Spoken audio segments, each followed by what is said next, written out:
तर नमस्कार प्रेक्षकांनो, स्वागत करतो तुमच्या लाडक्या भावाचं यूट्यूब चॅनलवरती। तर मित्रांनो, आज आपण जाणून घेणार आहोत की भारताच्या राष्ट्रपती द्रौपदी मुर्मू यांनी शेगावला भेट का दिली। या भेटेमागचं कारण काय होतं, नेमकं असे ऐतिहासिक गोष्टीच्या भेटीचे महत्त्व काय होतं, तर सर्व गोष्टी आज आपण या व्हिडिओच्या माध्यमातून जाणून घेणार आहोत। कारण मित्रांनो, द्रौपदी मुर्मू यांनी शेगावला भेट दिली होती, कारण तिथे असलेले एका गजानन महाराजाचे मंदिर हे महाराष्ट्रातील अत्यंत असे सुप्रसिद्ध मंदिर आहे आणि त्यामधले एक सामाजिक कार्यासाठी देखील त्याची ओळख निर्माण झालेली होती।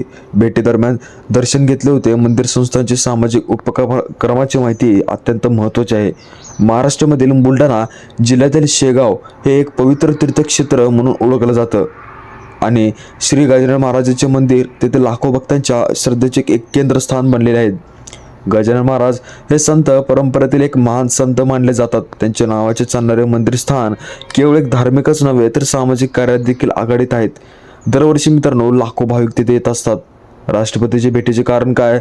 कारण राष्ट्रपती द्रौपदी मुर्मू यांनी शेगावला भेटी देण्यामागचे मुख्य कारण म्हणजे श्री गजानन महाराजांचे दर्शन घेणे, तेथले मंदिर संस्थानाचे सामाजिक कार्याचे पाहणेपणे, भक्तांशी संवाद साधणे आणि अत्यंत अशा कोणत्याही गोष्टींची कमतरता असल्यास सर्व गोष्टींचे तिथे पुरवठा करणे, राज्यातील आध्यात्मिक एक सांस्कृतिक वारसा म्हणून जाणून घेणे, त्यांना मंदिरात पूजा अर्चा केली, देशांच्या प्रगतीसाठी देखील प्रार्थना करण्यात आली गेली होती। ही भेट केवळ धार्मिक नव्हे तर सांस्कृतिक आणि सामाजिक दृष्टिकोनातून अत्यंत गोष्ट महत्त्वाची होती। सामाजिक कार्याचा गौरव श्री गजानन महाराजांचा संस्था, शिक्षण, आरोग्य, स्वच्छता, सामाजिक क्षेत्रामध्ये मोठे कार्यात आणण्यात गेले होते। तर मित्रांनो, सर्व गोष्टी त्यांना राष्ट्रपती यांना कौतुकास्पद आहेत। समाजसेवा, अध्यात्मक आणि संगम या देशांचा विकासासाठी अत्यंत महत्त्वाचं आवश्यक गोष्टी होत्या। भारताच्या सर्वोच्च पदावर असलेल्या जेव्हा एक प्रथम नागरिक व्यक्ती देशाचा पाहिला जातो तो राष्ट्रपती। तो राष्ट्रपती असलेले ते धार्मिक स्थळाला एखादी भेट देतात तेव्हा त्या ठिकाणाचे राष्ट्रीय पातळीवर देखील महत्त्व वाढत असते।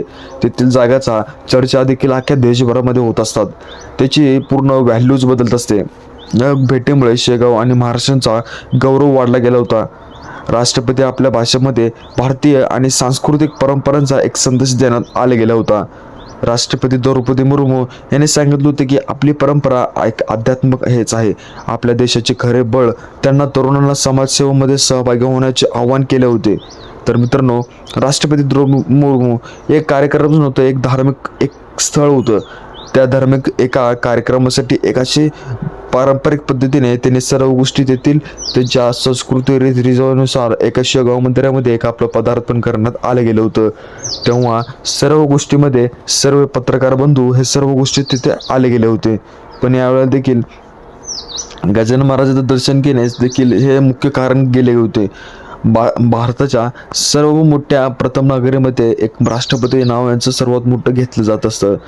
त्यांचे तेथील मंदिरास भेट देणे देखील तिथे त्यांच्या गावासाठी खूप महत्त्वाचे एक ठरू शकतात। इतिहासामध्ये प्रथमतः सर्व गोष्टी असे पहिल्यांदा लिखित गेले होते। मित्रांनो, तसंच वाटत असेल तर व्हिडिओला आपल्या चॅनलला सबस्क्राईब करायला अजिबात विसरू नका।